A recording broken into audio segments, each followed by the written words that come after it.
बुजुर्गण, नौजवान साथीगण और इस लोक समिति के हमारे विशेषकर चेयरमैन भाई साहब महोदय जी साथी हमारे बहुत मेहनत पेश हैं। भारतीय जनता पार्टी में अपने एक पहचान भी बनते अपने काम से भी और नाम से भी।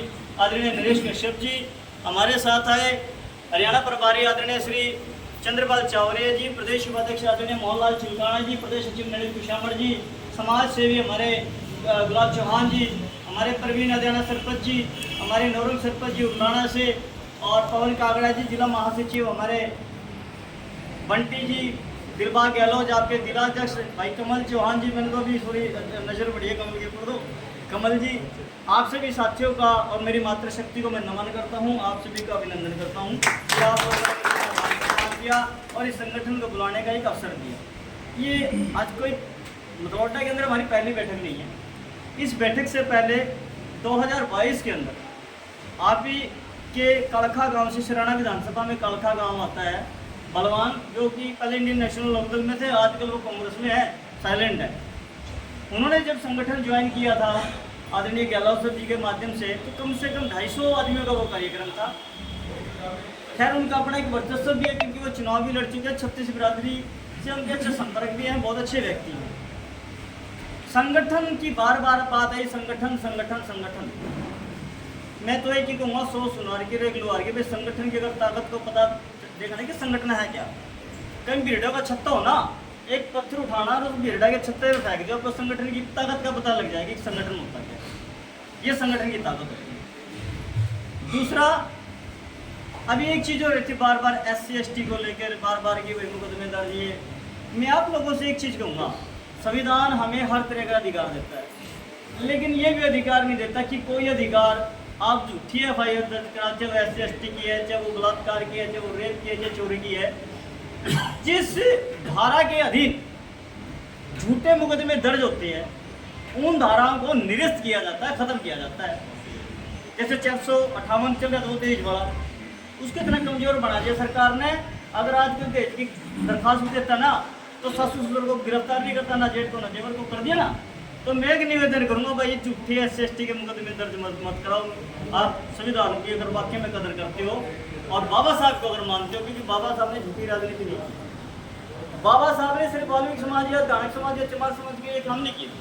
बाबा साहब ने इस देश के समस्त SC ST OBC minority general सभी लोगों के लिए काम किया है। दबे कुचले शोषित वंचित दबंग आदमी वाल्मीकि समाज में भी हो सकता है, बेकार आदमी तो वाल्मीकि समाज में भी हो सकता है, BC समाज में भी हो सकता है, जनरल में भी।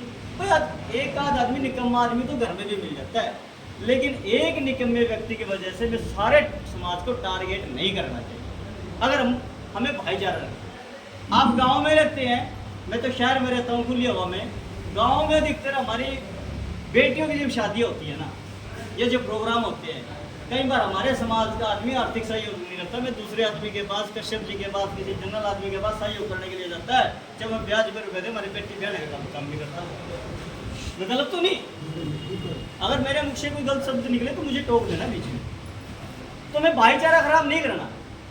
कई बार हम नेताओं के चक्कर में, सफेद कुर्ता पजामा पहनने वाले के चक्कर में झूठी FIR दर्ज करवा देते हैं, SC ST की, चोरी की, मुकदमे की, छेड़छाड़ की, अपनी महिलाओं को आगे कर देते हैं कि भाई इसने झूठा कर दिया। उस चीज़ से बचो।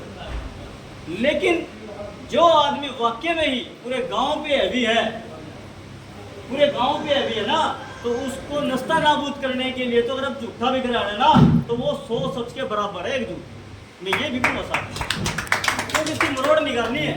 और आपको बाबा साहब ने सबसे बड़ा हथियार दिया है, इसलिए इस हथियार का दुरुपयोग ना करें।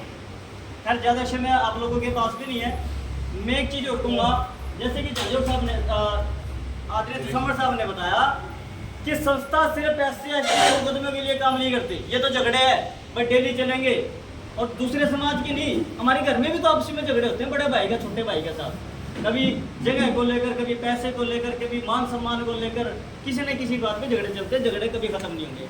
झगड़े तभी खत्म होंगे जब इस सृष्टि से मानव नाम का जो जाति खत्म हो जाएगी ना, तब झगड़े खत्म होंगे। प्रयास ये करे कि झगड़े कम हो और झगड़े की वजह बड़ी ना हो। अगर झगड़े की वजह बड़ी होगी तो बड़ा नुकसान होगा, अगर झगड़े की वजह कम होगी, कम नुकसान होगा, भाईचारा बना रहेगा। कश्यप साहब गलत तो नहीं। तो हमें झगड़ों के विषय में भी चौकी थाने में जाने से पहले अपने समाज के जो बुद्धिजीवी लोग हैं, चाहे वो किसी भी समाज का है, अगर हमें ये लगे कि हमारे इस वाल्मीकि समाज में मोहनलाल जी की कोई बढ़िया पकड़ है मतलोटा में, पहले मोहनलाल जी के पास फोन कर लो चौकी थाने में जाने से पहले। क्योंकि चौकी थाने में जाओगे ना, मैं लिख के देता हूँ, आज लिख लो, मतलोटा में आज के बाद 10 झगड़े होंगे ना, 10 में से 9 में तो कॉम्प्रोमाइज हो जाएगी, फिर आपका चौकी थाने में जाने का फायदा क्या? मैं गलत तो नहीं? दुश्मनी होगी ना। एक बार अगर आपके ऊपर सुरेंद्र जी आपके ऊपर किसी ने झूठिया FIR मुकदमा दर्ज करा दिया, तो उसी दिन दरार आ गई, आगे ना भले आप राम राम करें, लेकिन दरार आ जाएगी, मन में ये रहेगा। उस दरार को भरने में पूरा जीवन बीत जाता है, वो दरार नहीं भरी जाती। तो प्रयास ये करे कि वो दरार ना भरे, वो दीवार जो हमारी एक भाईचारे की जो दीवार है, वो दीवार ना टूटे, हमें ये प्रयास करना है। बहू बेटी चाहे किसी की भी हो, चाहे वो चमार समाज से, वाल्मीकि से हो, वो ब्राह्मण से हो, वो हमारे विश्व समाज से हो, जब भी बगैर सोचे समझे, चाहे आपका उस परिवार के साथ झगड़ा भी है, अगर बहू बेटी पे कोई अत्याचार होता है ना, तो ये बात बुला के कि वो मेरा दुश्मन है, ये बात बुला देनी, आपने ये देना कि ये मेरी बेटी है, ये मेरे समाज की, मेरे गाँव की, मेरे पड़ोस की बेटी है, आपको उस बेटी का साथ देना चाहिए। ऐसे काम अगर आप करोगे तो समाज आपकी वैल्यू करेगा। दूसरी बात, नेता बनाने की बात आई थी, कोई वाल्मीकि समाज में तो आज तक कोई नेता नहीं है। मैं तो खुल के कहता हूँ, मेरे लिए बीजेपी नागनाथ और कांग्रेस साथनाथ है, मैं किसी पार्टी का सदस्य नहीं, लेकिन बगैर पार्टी के आप लोगों का उद्धार भी नहीं है।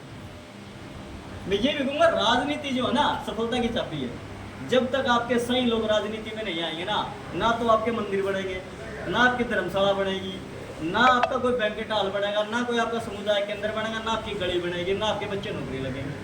क्योंकि